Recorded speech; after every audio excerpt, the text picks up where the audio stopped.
the April meeting of the Bloomington Board of Park Commissioners. And could we start with the roll call vote, please? Yes. Kathleen Mills. Here. Ellen Rodkey. Here. Israel Herrera. Here. Very nice roll call. Yeah. Okay, so we don't have Jim Whitlatch, but we do have a quorum with Israel there on Zoom. So we will go ahead and get started with our consent calendar. It's all of our items, agenda items in section A. And do we have a movement to approve the consent calendar? I'll move to approve the consent calendar. Second. Okay. And I guess we need a roll call vote. All those in favor? Kathleen Mills. Aye. Ellen Rodkey. Aye. Israel Herrera. Aye. Okay. Consent calendar passes. And then we move on to section B, the public hearings and appearances. And we have a Bravo Award going to Doug Bruce tonight. Hello, which Julie will tell us about. Good afternoon. I am Julie Ramey, the Community Relations Manager for the Parks and Recreation Department, and it is my pleasure to be here this evening to present the April Bravo Award to Doug Bruce. Now, Doug exemplifies the very best of community service through his extraordinary volunteer contribution to the recently completed repairs of the limestone steps at the Banneker Community Center. This critical repair was funded in part by a grant from the Indiana DNR Division of Historic Preservation and Archaeology, and the grant funds were available only for work for properties listed on the National Register of Historic Places. So it was really important for the grant, in order to be in compliance, to have a project manager with an expertise in historic architecture, and Doug Bruce fit the bill perfectly. I learned that not only is he a past member of the Bloomington Historic Preservation Commission, but has a passion for historic architecture. And in his informal and completely voluntary role as a project manager for the Banneker Front Steps project, he did a detailed assessment of the steps, prepared architectural drawings that outlined everything that needed to be done, provided an expert review of the contractor's work, again with native limestone, and his knowledge ensured that the repairs were historically appropriate, structurally sound, and helped the project remain compliant with all of the grantees' expectations. And so for that and many other reasons, but we are so appreciative of his volunteer work and would like to present the April Bravo Award to Doug Bruce.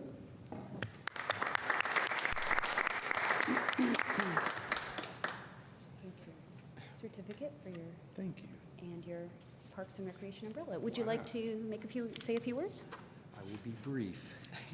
Well, I'm really humbled for this. I hold our park system up as high as you can, and being a park rat, growing up near Bryan Park, and our mom taking us there when we were little kids and learning to swim at Bryan Park Pool, it's just been, the Parks Department calls, how can I say no?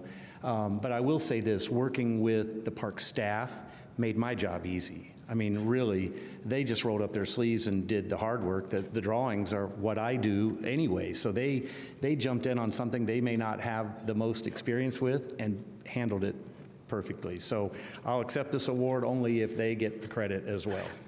Thank you. Thank you. Yeah. Thank you. Thanks, Doug. Yeah, it's not often you get someone to act as a project manager on a volunteer basis, so we really appreciate it. Yeah. Okay, and then into our main section this evening, section C. First up, Sean Marler will tell us about the contract with Master Rental for some items for the Grand Falloon series. Good evening. Sean Marler, Recreation Facilities General Manager.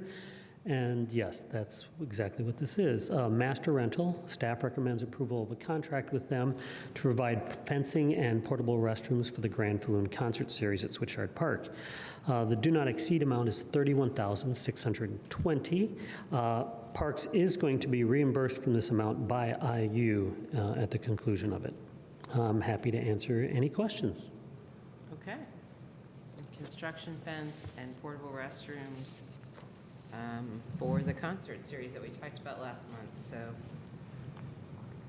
probably, I don't see any questions from Israel, so you want to? Yeah, make a motion to approve the contract with Master Rental for fencing and restrooms for Grand Falloon. Second. Okay, and a roll call vote of those in favor? Kathleen Mills, Aye. Ellen Rodkey, Aye. Israel Herrera. Aye. Okay, motion carried. And then in C2, Sean also has the contract with HFI for the switchyard preventative maintenance. Right. Switchyard Park also is asking for approval for a contract with Harrell Fish Incorporated for the preventative planned maintenance plan for 2026. The not-to-exceed amount of $13,920. This was a little different this year because we had a couple of different places, vendors apply for the bids. Usually it's either them or commercial services. We had a couple more, but that was about it though. And they had the lowest price. So I'm happy to answer any questions about this. Lowest price sounds good? Yeah? It does. All right. All right. I'll make a motion to approve the contract with Harrell Fish for Switchyard Park preventative maintenance. Second. All right, and a roll call vote of those in favor? Kathleen Mills, Aye. Ellen Rodkey, Aye. Israel Herrera. Aye. Okay, motion is carried in C2. Thank you, Sean. Thank you. And in C3, Leslie, wearing many hats this evening, will Should have let present Rebecca the take it. agreement with Catalent, Indiana for parking lot usage. Thank you. Leslie Brinson, Recreation Division Director. Staff recommends the approval of this indemnity agreement with Catalent Indiana LLC for the use of their contractor parking lot off of South Rogers Street during the 3 Grand Falloon concerts, June 20th, July 18th, and August 29th. The Parks and Rec Department, as you know, is partnering with Indiana University to host the Grand Falloon Concert Series at Switchyard Park this summer. Due to the expected crowd of these concerts, the department wanted to ensure that we had adequate parking for the attendees. Catalent agreed to allow us use of their contractor lot located right across the street from the park during the 3 shows. We'll be providing staff support, security, signage for the lots during those dates. From a time frame around 4 p.m. to 11 p.m. I'd be happy to answer any questions. Sounds like a great idea to plan ahead for that parking.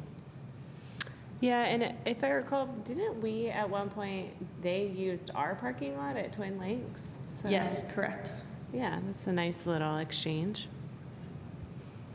Okay. All right. Well, I'll make a motion to approve the indemnity agreement with Catalent Indiana LLC for use of contractor parking lot. I second. Okay, and a roll call vote of those in favor? Kathleen Mills, Aye. Ellen Rodkey, Aye. Israel Herrera. Aye. Okay, motion is carried. Thank you, Leslie. And then C4, Bill Ream will tell us about the partnership with Studio Cypher for gaming event. Good evening, Bill Ream, Community Events Coordinator, and I'm here to recommend the approval of the 2026 partnership agreement between Bloomington Parks and Recreation and Studio Cypher for the new event called the Free Range Arcade. No money will be paid out in this partnership. We will be partnering with the Studio Cypher to offer a new program or new event.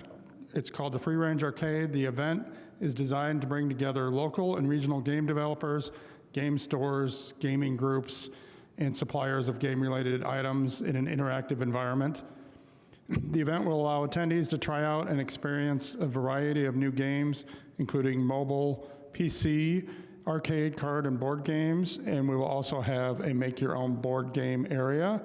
No money will be exchanged again during this partnership, and the event will be held Saturday, May 2nd from 1 to 7 in the pavilion at Switchyard Park.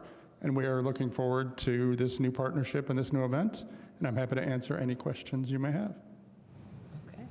Sounds great. I think it seems like there's a little something for everyone there. Yeah, that's what Yeah. we're trying, and they came to us interested in trying to partner with us, and we thought it was a good fit, and we're trying to bring our own spin into it, so. Yeah, that's great. Yeah, okay. I'll make a motion to approve the partnership agreement with Studio Cypher. I second. Okay. And a roll call vote of those in favor? Kathleen Mills, Aye. Ellen Rodkey, Aye. Israel Herrera. Aye. Okay, motion is carried. Thank you, Bill. Thank you. And then in C5, we have Kido to tell us about the agreement with Spear for the 2026 aquatic services. Thank you. Satoshi Kido, Sports Division Director. Pinch hitting for Chris Hamrick today. Staff recommend approval of the service agreement for Spear Aquatics. This agreement is for startup, shutdown, and ongoing service during the pool season. Improvement or fixing equipment during the season will still be quoted and processed as a normal park board procedure. Both Bryant Park and Mills pools are scheduled to open on Saturday, May 23rd. Okay, all right. Any questions for Kido about this? No questions here. Nope, okay.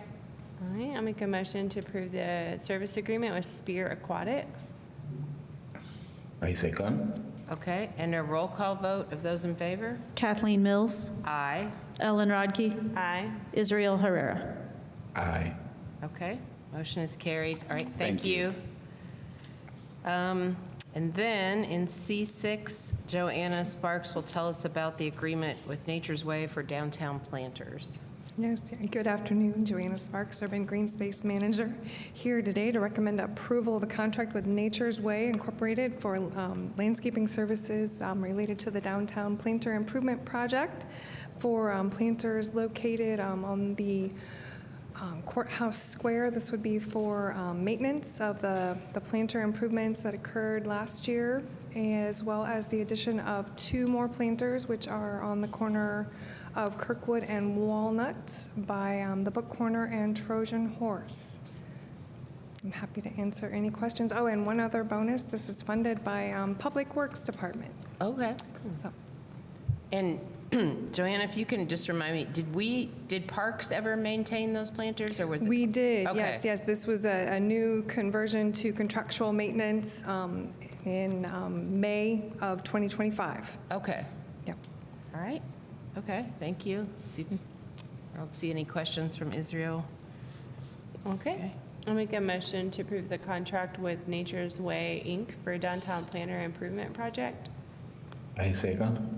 All right, and a roll call vote of all those in favor? Kathleen Mills, Aye. Ellen Rodkey, Aye. Israel Herrera. Aye. Okay, that motion is carried. And then Joanna will stay with us for C7 for the agreement with Green Dragon for Beeline South mowing. Yes, good afternoon. Joanna Sparks, Urban Green Space Manager, once again, here to recommend approval of a service agreement with Green Dragon Lawn Care for mowing and trimming services on an as-needed basis for areas that include the southern end of the Beeline Trail, as well as the rail trail and various other parks and parks managed properties throughout the city. I'm happy to answer any questions. Okay. Is the season for mowing? Yeah. Yes.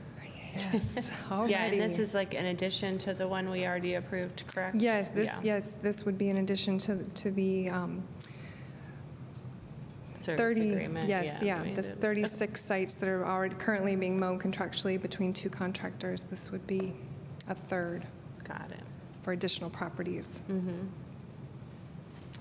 All Okay. right, I'll make a motion to approve the contract for mowing and trimming with Green Dragon. Second. Okay, and a roll call vote of all those in favor? Kathleen Mills, Aye. Ellen Rodkey, Aye. Israel Herrera. Aye. All right, motion is carried. Thank you, Joanna. Thank you. Thank you. And then in C8, Haskell will tell us about an agreement with Mother Nature for ash tree treatment. Good afternoon, Board of Park Commissioners. Haskell Smith, Urban Forester.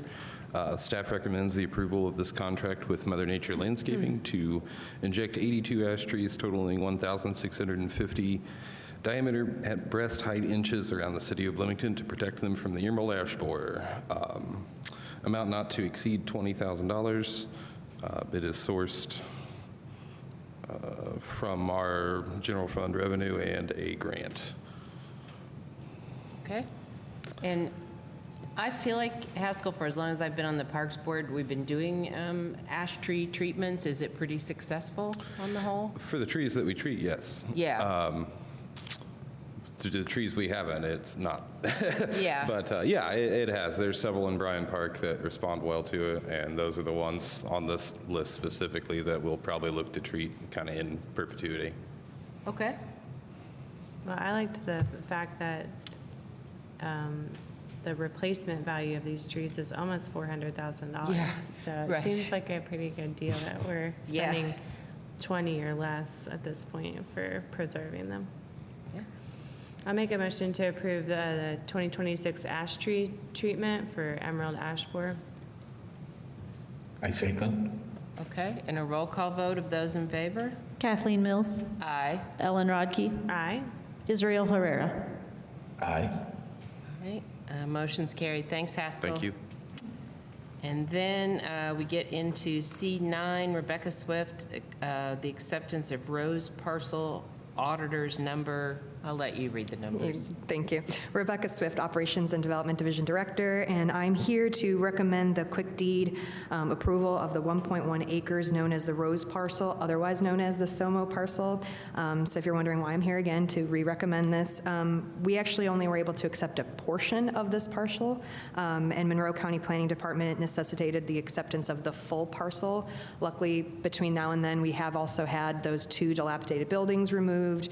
I came forth with an MOU with us and the SOMO development about responsibilities of management of that section of the bridge and beyond. But this is truly now, forever, moving forward, recommending the acceptance of this parcel. So this is located, again, just along the rail trail corridor, Bloomington Rail Trail by South Rogers Street, where we just did that wonderful new realignment.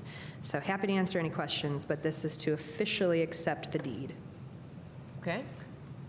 And so then the permanent maintenance responsibilities will lie with Parks. Correct. Okay. Any questions from Israel? No? Okay. Make a motion to approve the quit claim deed to acquire 1.1 acres known as the Rose Parcel. I second. Okay. And a roll call vote of those in favor? Kathleen Mills, Aye. Ellen Rodkey, Aye. Israel Herrera. Aye. Okay. All right, motion carried. And then C10 is also Rebecca's, that's the agreement with Convergent for Ops Center entry gate. Yeah, so something that's kind of been on our invest in what we have to-do list for a while is improvements to our ops security gate at our main Parks and Rec Ops Center located off of Adams Street. So this is, in order to make improvements, we actually already have the new gate, but in order to get it to move and use with our badges, we have to first start with Convergent, which is actually a vendor that supplies the card reader, kind of like the gooseneck, and the electronics that hook up to then the engine of the gate. But now we need to hook it up to the building, and so I'll get to that staff report next. Probably should start with the other one first. But so Convergent specifically, we recommend this service agreement, and they will provide and install the control equipment for the one vehicle access, including the enclosure, power supply, and card reader, the gate pedestal, gate conducts, cabling, all that stuff, as well as one additional security camera mounted facing. This way we can start capturing vehicles and people coming in and out of our back gated area. So this will improve security for us and also just down the line access. Our gate and padlock sometimes get cut by different service providers, so this is going to really help things. Happy to answer any questions. Okay. And you said it's been on the to-do list for a while. Was the old gate just, there was no sort of badge-in system? Correct. Or? It was just Okay. an old school gate that we had to, just a padlock, open and close, that stayed open pretty much throughout the business day, but sometimes we have no staff on site and people can kind of just walk in and out, as well as we have more and more weekend events and weekend needs, and so that would be locked. Nobody could get access to the dumpster, so this will really improve weekend access as well. Okay. All right, sounds good. Any other questions for Rebecca on this one? No? Okay. All right, make a motion to approve the contract with Convergent for Adams Street Ops Center gate security system install. I second. Okay, and a roll call vote of those in favor? Kathleen Mills, Aye. Ellen Rodkey, Aye. Israel Herrera. Aye. Okay, that motion is carried, and then Rebecca has one more item in C11, the agreement with PQC for the entry gate. Correct. So as I mentioned, Convergent is who actually installs the gate reader, the card reader. But in order to connect that to the power supply of our existing building, Ops Center, PQC, otherwise known as Precision Quality Contracting, is going to be hired to actually do that electrical work and cabling. So I should have mentioned this in the first one. This is being funded through our non-reverting funds with a cell tower revenue. So if you remember last meeting, I was here to recommend the lease agreement. We do have a cell tower in the back of Ops Center. So we do get revenue generated from that. That's been growing, and so we're just re-inputting it back into our ops gate. So again, this is a service agreement with Precision Quality Contracting, not to exceed $7,638, and this is for the electrical work to connect it to our new card reader. Happy to answer any questions. Okay. All right. All right, I'll make a motion to approve the contract with Precision Quality Contracting for electrical system upgrades. Second here. Okay, and a roll call vote of those in favor? Kathleen Mills, Aye. Ellen Rodkey, Aye. Israel Herrera. Aye. All right, motion is carried. Thank you for those three Yes, items, thank you. Rebecca. And then in our section D, we have a couple of reports this evening. So first is the draft 2025 annual report, which Julie Ramey will explain to us. Good evening, Julie Ramey, Community Relations Manager with Parks and Recreation. In front of you is a printed copy of a draft of the 2025 annual report.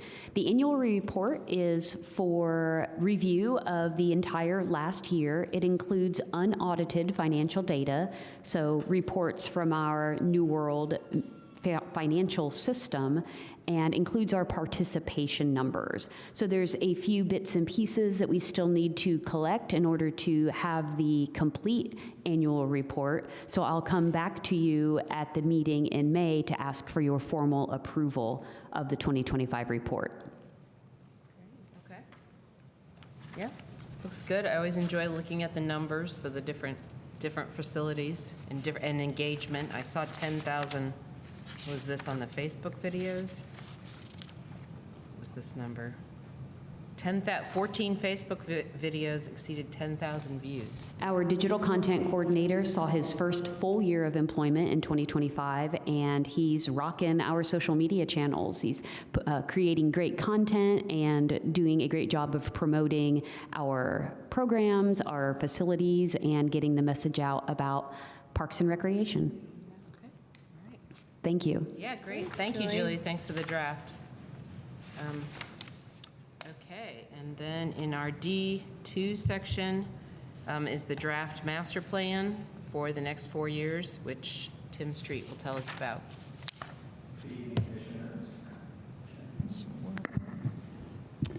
Good evening, Commissioners. Tim Street, Director of Bloomington Parks and Recreation.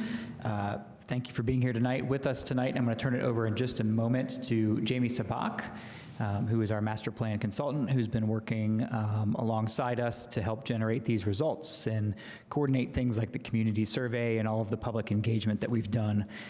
Before I turn it over to her, I'll just mention a couple things. One, this has been a very thorough process. This is the first time at all, actually, not even as director, that I've been able to go through one of these with the department. I've been here for about 5 years. When I started in 2021, we were at the very tail end of wrapping up the previous master plan, which was also occurring during COVID, and it was all a bit strange. So this has been a really rewarding process, a very thorough process. I think we've done a really fantastic job of really making sure there were lots of opportunities for engagement with the public, with staff, through focus groups, through all of the different voices you're going to see represented in the master plan itself. Secondly, I think we are an organization, and we strive to be an organization that act upon our plans. So this isn't something that, we're going to get this done and say, great, this is checked off for 5 years. Now we can check out and be eligible for DNR grants and, have it on file with the state, and then we'll do it all again. No, this very much, we're presenting it to you tonight just informationally. This is the draft. We're open to feedback from board members over the next month before we bring it back for adoption in May. And as I mentioned, from there, then it's time for us to start moving and acting on some of these things. So we're excited for that. We're lining some things up for after potential adoption, of course, pending any feedback. I'll just mention as well, between now and May, we will come across our digital accessibility deadline for local governments. And so, an aside, bigger than the master plan, this is sort of the last time the park board process and the documentation will come to you looking like it does right now. In May, things are going to look a little bit different. We're going to be working through Google Docs a lot more, doing accessibility checks on documents, things like that. So between now and May, we'll also be working to mitigate the final documents to meet digital accessibility standards. And what will happen is in May and beyond, looking at your agenda, the way these are linked in there, you're going to see that with every agenda item. So instead of it being a giant PDF, we're going to have live links in the agenda to each component of each agenda item. So that's a little off topic from where we're going, but I wanted to mention that no, this is not there yet. We just received the draft. It's awkward timing as we navigate this deadline, but when we have it, when we come back in May, we will have mitigated it to have it all good to go for those standards. That said, I am going to turn it over to Jamie, who has a presentation that she's going to share, and then we can take any questions at the end. Okay, all right, thanks.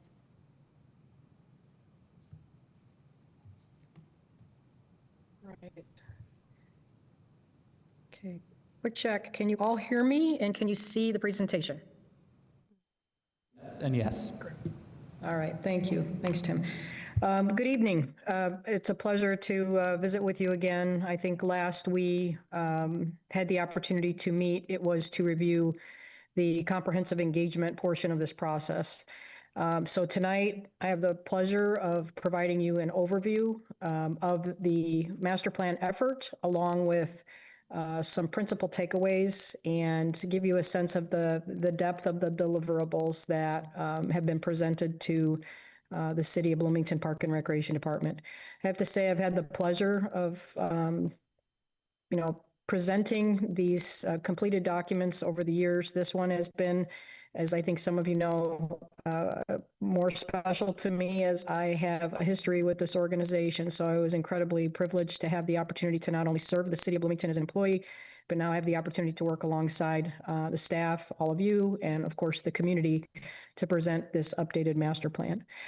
I do want to, if you will, provide a shout out to an incredible professional staff of this organization, Tim, the entire executive team, the project team, all of the employees that participated in this effort, along with all of you, and of course the community, a very engaged community, and a community I think that truly understands the value of public parks and recreation and what it provides, for quality of life in the community. So I wanted to say that right out of the gate. Alternatively, very brief presentation of a year-long process does not do it justice, but hopefully this brings back top of mind some of the things that we have discussed over the last 14 months and gives you a sense of the complexion of the deliverables and what has been provided to the organization. So with that, I'm going to spend probably about 15 minutes or so just giving you an overview and depth regarding certain elements of the master plan, and then certainly open the floor for any comments and questions that you might have.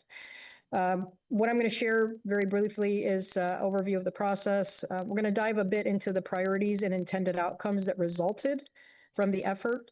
I'm going to share with you high level the strategic plan and really the actionable part of this effort. Any master plan obviously requires some strategy relative to how things are going to be implemented. So I'll share with you high level what that strategic plan looks like in its composition, touch on policy briefly, and then pass it on to Tim to close and share any next steps. So that said, quick refresh, if we were to summarize this entire process, I think this image represents that summation. We really wanted to have an incredibly robust and rich foundation of engagement. That included, of course, staff engagement, elected and appointed official engagement, as well as obviously community engagement. And I think we did our due diligence relative to a tentacled approach to engagement. I have to say it was really incredible, the feedback that was received, as well as the amount of feedback received. I give Julie and her team a lot of credit for thinking about creative ways to get the word out, if you will. So people felt that they were being asked their opinions and their perspectives and their thoughts regarding need and desire and so on. So really robust engagement sets the stage for how we think about analyzing conditions. We analyze systems, a bit of discovery, if you will, and then assessing the system. And then, of course, all of these things roll up into the development of the plan itself and the draft plan that you have in front of you today. We're focusing on what we hear, of course, what we observe, and what we learn over time to feed the development of the document. There were three principal phases to this work. First of all, we did a conditions assessment of Bryan Park and Mills Pools, and we started the financial sustainability strategy during phase one. And these really kind of set the stage for the overall master planning effort. Phase two was when we started to engage staff and board in conversations regarding the condition of the organization and the community issues that community members were facing, lived experiences in the Bloomington community. We wanted to make an effort to ensure that we had equitable community engagement, ensure that we were hearing from representative community members. And I think through the engagement process, we found that we had a solid representation of the people who live in Bloomington and experience Bloomington on a daily basis.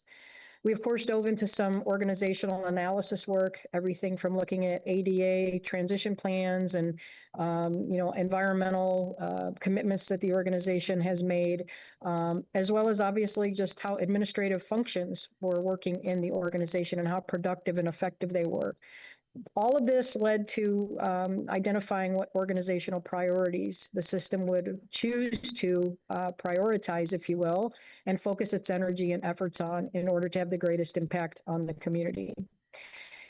And then phase three, taking all of the things that resulted, were to design the strategic plan and work with the entire staff, as well as concentrated efforts with the administrative team, the project team, to create actionable steps towards implementation.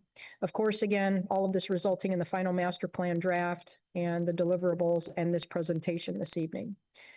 So I think it's important to take a step back for a moment because we tend to use a lot of words, terminology, if you will, in the planning world that sometimes can be conflated with other things. And we wanted to ensure that, not only words mattered, but meaning was consistent.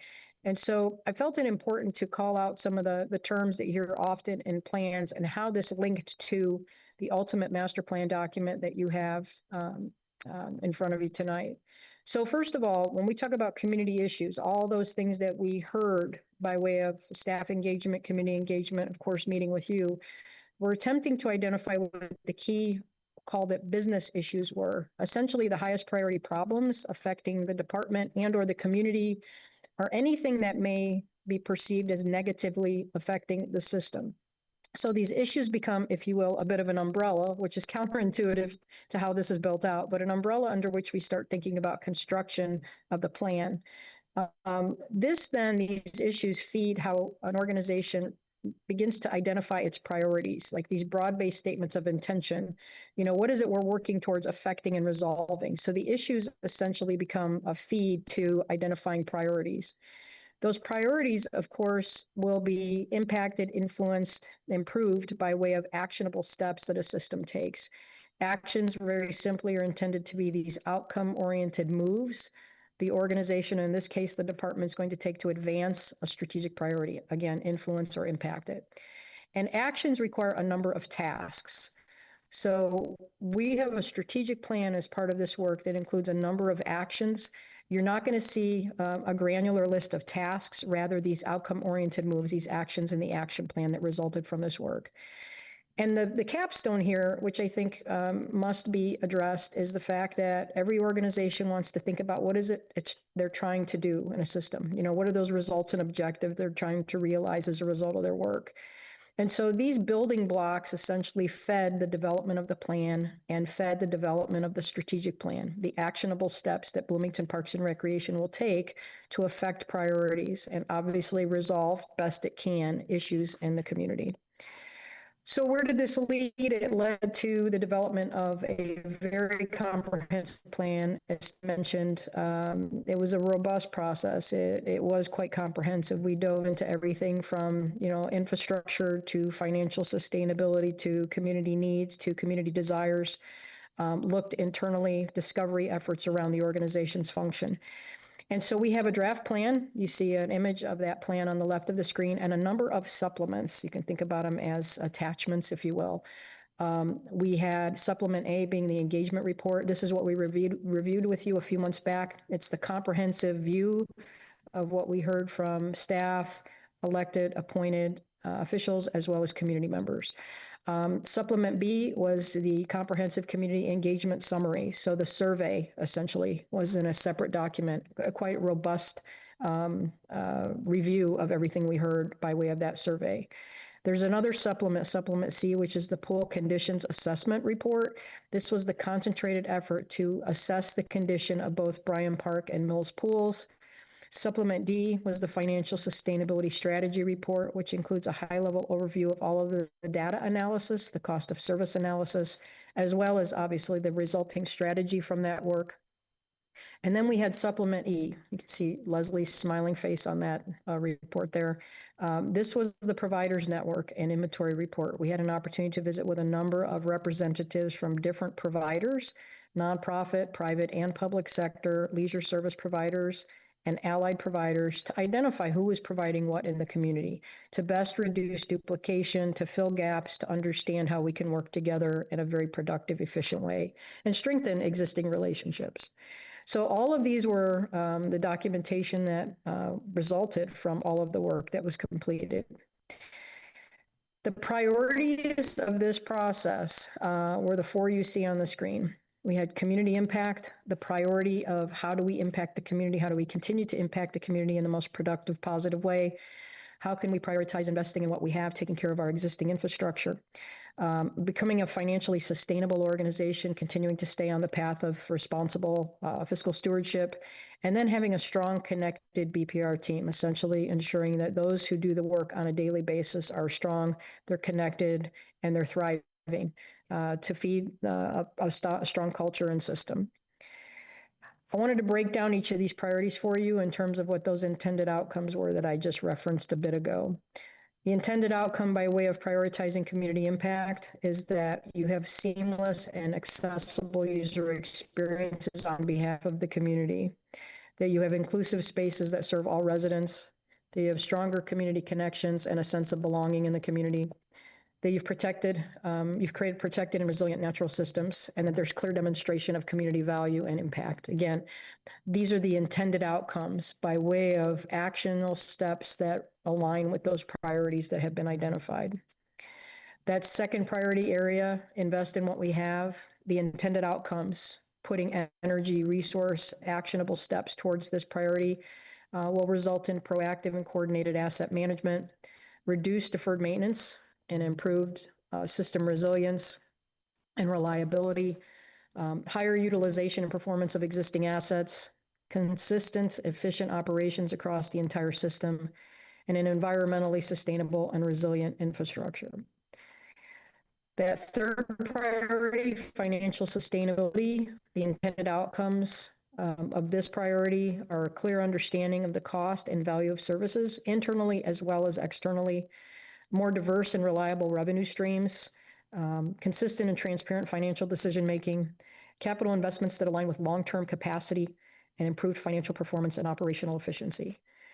And that last priority, relative to a strong and connected team, aligned effective communication across the organization. And many of these things are happening. It's continuation of clear expectations and streamlined systems, a skilled and continuously developing workforce, a culture supportive of employee well-being and engagement, and a strong sense of identity, purpose, and pride in the organization.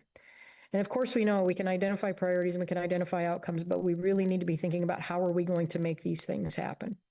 And that's where that last supplement comes in. And completely understand that it looks like an eye chart up there for all of you, but it was to give you a sense of what this supplement to the master plan actually looks like. It's a very comprehensive list of actionable steps for this organization to take to move the needle towards influencing and affecting the priorities that I just identified, ultimately leading to those intended outcomes. One of the things I did want to share with you is as we zoom in on this, you can see this worksheet it's intended to be a tool for the staff, includes each priority along with all of the recommended actions. You'll see additional columns here that list prioritization, meaning what level of priority is this in our organization? Is it high, medium, and low?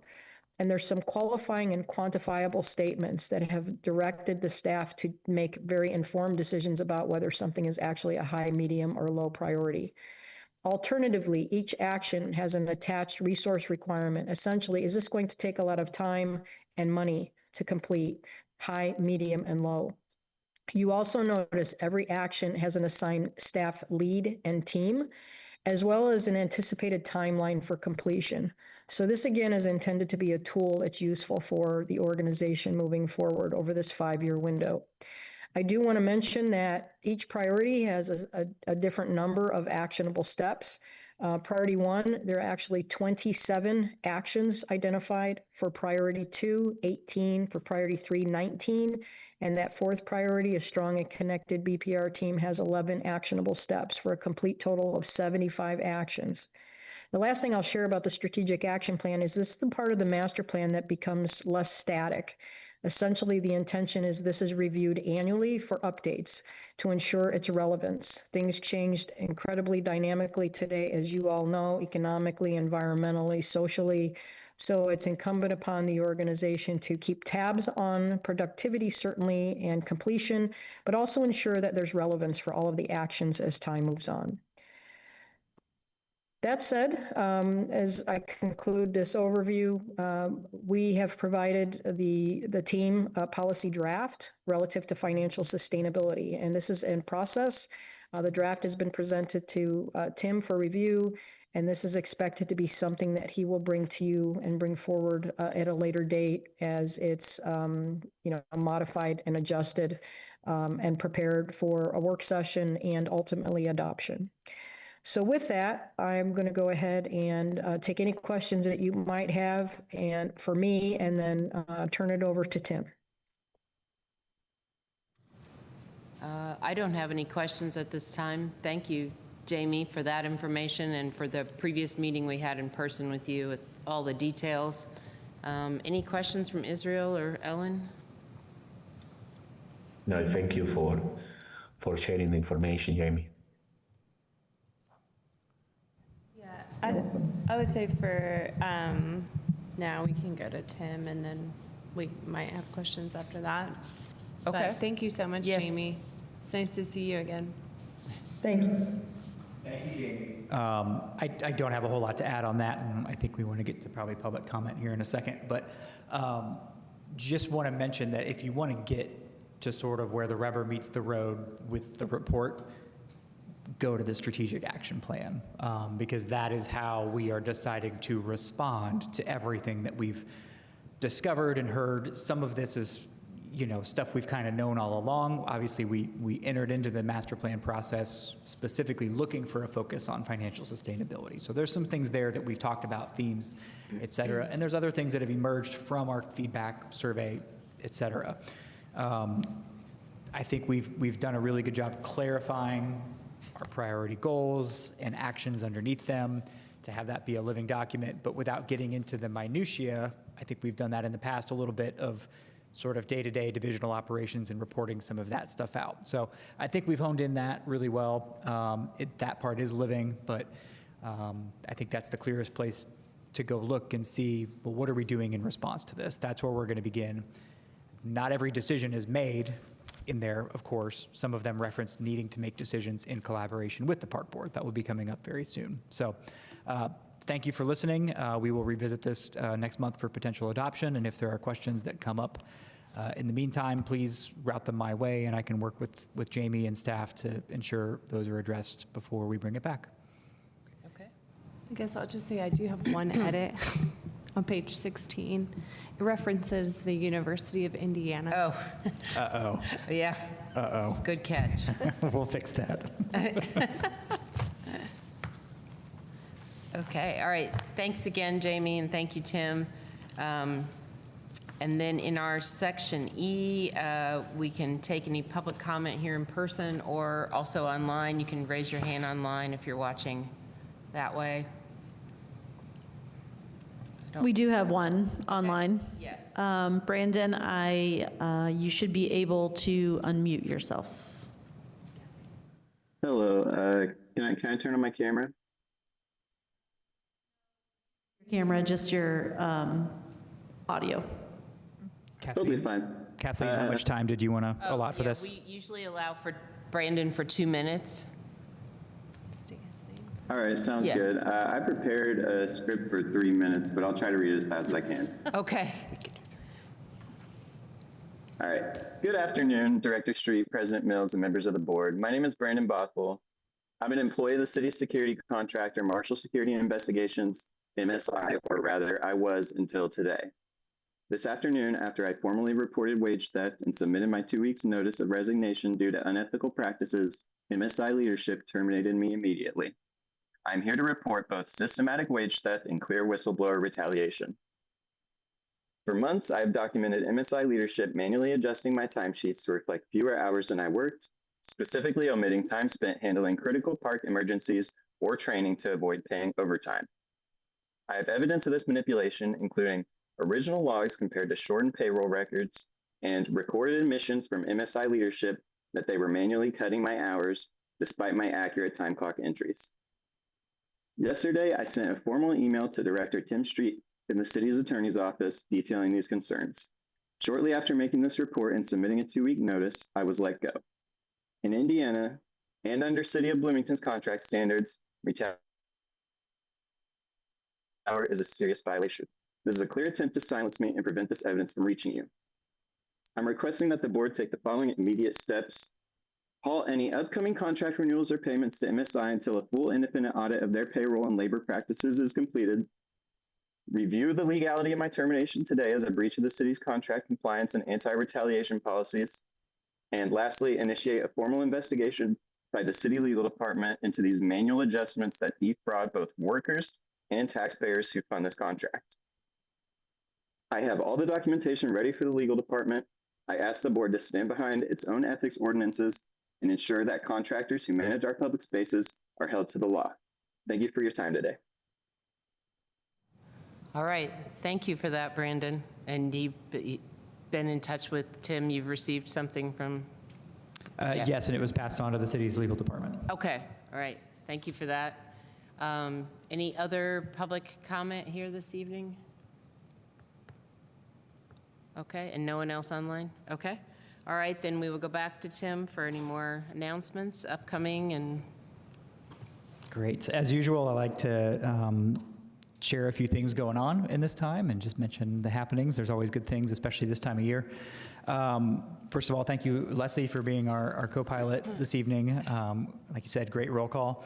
And Kim has managed to go on vacation and miss the last park board meeting before she retires. So she and Becky both snuck that in on me without me realizing, but just want to recognize Kim before she retires. I'll send you some information about her retirement as well. As mentioned, we're working a lot on digital accessibility. It's a big lift. The deadline's upcoming. We're still learning, figuring out a lot of things with this. So, like I said, expect the next meeting to look a little different. I'm sure there'll be some growing pains as we navigate a new system, but I think it's going to be really great in the end and really functional. You'll notice the ice arena didn't come up on the agenda tonight. We're still moving forward, getting quotes, assessing, planning on opening in the fall with some repairs. We anticipate Chris and Keto bringing you those items in May. and talking a little bit more about next steps in terms of the stakeholder group that we mentioned and getting that together this summer. So we're still very much working on that, and I want to, you know, if anyone's watching worried, are we going to open the ice arena in the fall? Yes, that is the plan, going through all the appropriate channels for that. But still very much need to make bigger future decisions. I want to shout out Urban Forestry. We got some great feedback on the tree assistance program, helping people remove high-risk trees with some provided funding from the ESD department. And yeah, just emphasizing that agenda item from earlier tonight. It's pretty remarkable to be able to go to Bryan Park and see big mature ash trees. We hear it all the time from people who maybe come in from out of town or know what they're looking for, that like, oh my gosh, like look at these amazing ash trees that we still have at Bryan Park. And that is part of its wonderful status as the Arboretum as well. Lots of things going on. We're a couple of farmers markets in now, a food truck Friday in. The Performing Arts Series info is pretty much all on the website now. All the free concerts, the movies in the park. You've heard partnerships, you know, with Cicada. Thank you to our wonderful sponsors for the Performing Arts Series. The new program guide just arrived. I left you one up there on the dais. And Grand Falloon concerts have been announced or in the process of being announced. I'm really excited about those as well. The sports division just finished some new improvements up at the Upper Cascades Skate Park. It was just a repair, but local company Hunger Skate Parks always seems to go above and beyond for us, and they actually installed some new features as well at no cost to the city, which is pretty incredible. Other things coming up, I'll just mention Arbor Day. We have a tree planting at Rogers Family Park to celebrate Arbor Day on the 24th.